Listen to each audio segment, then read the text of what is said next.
pâtissier. J'ai représenté cette année. Donc tel que vous le voyez, j'ai mené des objets qui représentaient justement nos anciens métiers, disparus, parce que là j'ai une liste de tous les boulangers pâtissiers qui existaient à l'époque à la Grande Combe et qui malheureusement aujourd'hui pour la plupart du temps ont disparu. Donc je vous laisse un petit peu regarder un petit peu dans quel métier nous travaillons, avec quels outils nous travaillons à l'époque.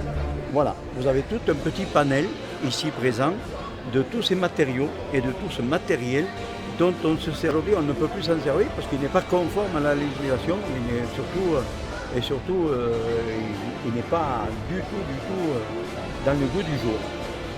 Voilà. Ça c'est pour les baguettes. Mais pour le pain par lui-même, eh bien, elle est là-bas et je vous la montrerai. Les grosses tourtes. Pour les grosses tourtes, c'était celle-là de planche là-bas. Une mesure à grains. Et pour mesurer, pour pouvoir savoir la quantité de farine qu'on pouvait mettre ou de grains qu'on pouvait mettre, vous voyez, simplement. Et là, vous aviez pour tamiser la farine, parce que la farine, il fallait l'employer très fine. Donc on l'a tamisée à l'aide de ces tamis comme ça. Vous voyez. Ça c'était une planche, c'était exactement pour piquer. Ça c'est un appareil pour faire chantilly. Donc qu'est-ce qu'on faisait? Autour on y mettait des glaçons, on mettait la crème pour monter la chantilly et on montait la chantilly dedans. Vous voyez. Tout simplement. Alors ce bruit on ne l'entend plus quand il y a la chantilly qui se fait à l'intérieur. Vous voyez.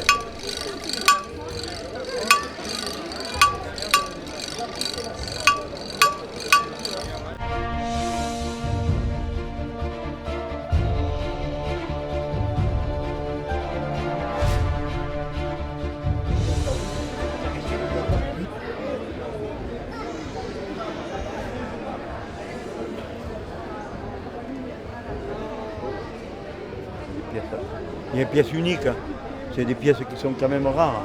Et elles sont arrivées jusqu'à nous parce qu'elles ont été protégées, elles ont été soignées. Mais c'est quand même une pièce comme ça, ça a 200-300 ans. Voilà. Le lit à baldaquin, eh bien, les gens à l'époque ne dormaient pas allongés, ils dormaient assis. La bonne raison et la simple raison, c'était la peur de passer à travers. Voyez. Donc aujourd'hui, eh bien, ce sont des lits qui n'ont plus cours, bien sûr, et c'est très rare de trouver de telles pièces. Là-haut, vous avez le garde-manger.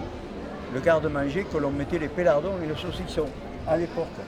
Là, vous avez ici un escabeau qui permettait de pouvoir engranger au-dessus des fagots pour les faire sécher.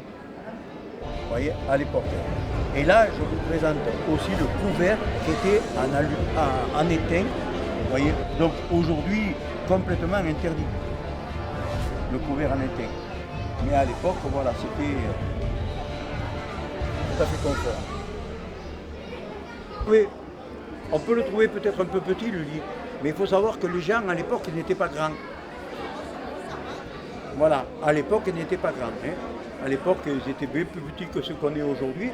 Et la preuve, c'est qu'il y a un banc pour pouvoir monter dans le lit. Vous voyez, les gens n'enjambaient pas comme ça. Donc il y avait toujours un banc pour pouvoir monter dans le lit.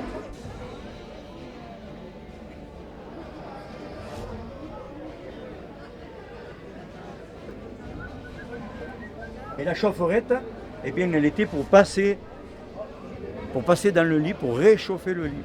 Mais il n'y avait pas que ça, parce qu'à l'époque, il y avait le moine aussi, hein, pour réchauffer le lit.